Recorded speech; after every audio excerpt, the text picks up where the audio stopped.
I'm not allowed to invest in such shares which is not falling under that certain criteria. तो ये जो 20 रुपए का access नफा इसने उठाया, क्या ये लेजिटिमेट है या नहीं? Let's stick to this question first. देखिए, ये जो उसने सूद पर पैसा लिया ना, ये प्रिंसिपल में गड़बड़ नहीं है। प्रिंसिपल में कोई कंटामिनेशन नहीं, कोई इन्फेक्शन नहीं। हम डॉलर को एक कमोडिटी समझते हैं और पीकेआर को एक दूसरी कमोडिटी समझते हैं। तो जब हम एक्सचेंज करते हैं तो म्यूचुअल अग्रीमेंट से किसी बेंचमार्क को रेफर करके या आपस की एक अंडरस्टैंडिंग को रेफर करके मैं एक्सचेंज कर सकता हूँ। एनीथिंग। हाँ, वो देन वही मैंने इसी तरफ इशारा किया था कि आप ब्लैक मार्केटिंग या होर्डिंग की तरफ तो नहीं जा रहे, आप एक्सप्लॉयटेशन की तरफ तो नहीं जा रहे। कोई शख्स अगर होर्डिंग करता है, ब्लैक मार्केटिंग करता है, जखीरा अंदोजी करता है, चीनी प्राइस होल्ड कर लेता है, प्राइसेस बढ़ते हैं, मार्केट में लेकर आता है, करना गुनाह है। He is accountable in front of Allah सुब्हानहू व तआला। क़यामत के दिन नमाज उससे पूछेंगे कि ऐसा क्यों किया तुमने, अवाम को तकलीफ दी। सरकार ने कानून बनाया होता, पकड़ा जाएगा, जुर्म साबित हो जाएगा, he will pay the penalty. उसने जो इससे पैसा कमाया है, चीनी 150 रुपए की थी, होल्ड करके उसने 170 की बेच दी। तो ये जो 20 रुपए का एक्सेस नफा इसने उठाया, क्या ये लेजिटिमेट है या नहीं? ये they are two different things. जो इसने होल्ड करने के बाद चीनी बेची है, इसके अगेंस्ट में उसने पैसे कमाए हैं, और पैसे उसने जो कमाने का तरीकेकार था वो होल्डिंग का, जखीरा अंदोजी। तो हम ये कहते हैं जखीरा अंदोजी की वजह से कंटामिनेशन प्रॉफिट में नहीं आई, कंटामिनेशन प्रॉफिट में नहीं आई, लेकिन इस एक्ट की वजह से ही विल बी अकाउंटेबल, हम ये कह रहे हैं। तो यू नीड टू अंडरस्टैंड। एक चीज that might surprise you at times. एक शख्स है, उसको बिजनेस करना है, वो कहता है यार पैसे कहीं से मिल जाए, कोई पार्टनरशिप कर ले, नो वन इज रेडी। एक शख्स कहता है कि यार पैसे दूंगा सूद पे, 10 लाख रुपया दे रहा हूं, बिजनेस करो, 6 महीने के बाद मुझे 10.5 लाख रुपए वापस कर दो। कहता ठीक। उसने सूद पे पैसे उठा लिए, 10 लाख रुपए लिए बिजनेस करना शुरू, ठीक है। फूड कोर्ट में जाके उसने एक आउटलेट खोल लिया और कबाब पराठे बना के बेच रहा है, पैसे कमा रहा है, इनकम जनरेट हो रही, प्रॉफिट आ रहा है। ये प्रॉफिट हलाल है हराम?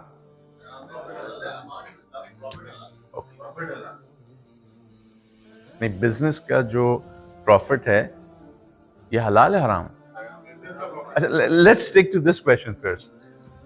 देखिए, ये जो उसने सूद पर पैसा लिया ना, ये प्रिंसिपल में गड़बड़ नहीं है।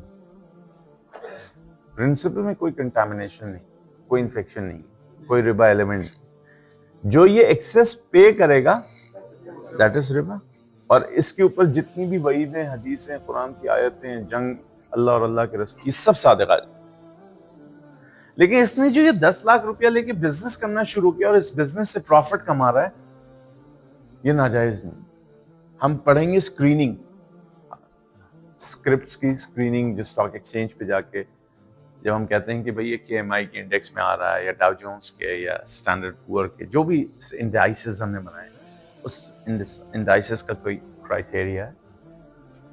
हमारे पास यहाँ केएमआई है, तो हम केएमआई का देते हैं कि भाई डेट टू एसेट रेशियो, वो डेट कौन सा, इंटरेस्ट बेयरिंग डेट। तो मैंने एक सवाल किया और मैंने जामियात को लिख के उनके दारुल इफ्ताओं, मैंने कहा कि एक शख्स है जो ऐसे बिजनेस करता है और वो सूद पे पैसे लेता है, तो आया उसका ये बिजनेस हलाल है हराम? जवाब मुझे अभी तक नहीं मिला, 1 साल हो गया। लेकिन कहने का मकसद ये है कि ये आपको डिफरेंशिएट करना, यू नीड टू अंडरस्टैंड। जैसे मैंने जखीरा अंदोजी की मिसाल दी, होर्डिंग, इसी तरह इसकी मिसाल करना नाजायज।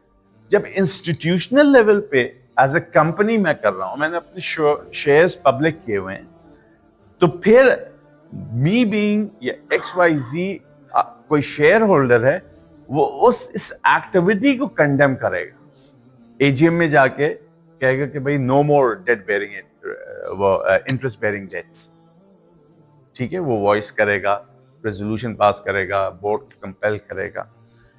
اور ہم نے ایک کنٹرول لگا دیا کہ یار ایسی کمپنیز میں ایک تھوڑی حد تک تو آپ اجازت دو, زیادہ نہیں دو, ڈسکریج کرنے کی.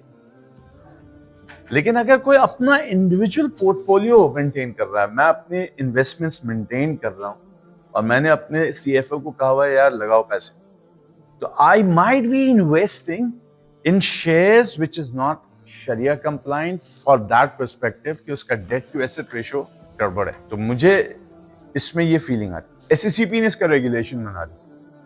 If I am a Sharia compliant company and I have got that certificate from SECP, I'm not allowed to invest in such shares which is not falling under that certain criteria. ٹھیک ہے, کہ وہ regulation آ گئی. That is the reason.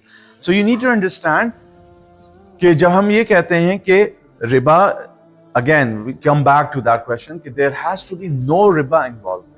So whenever we're doing investment banking, we are basically advising any corporate.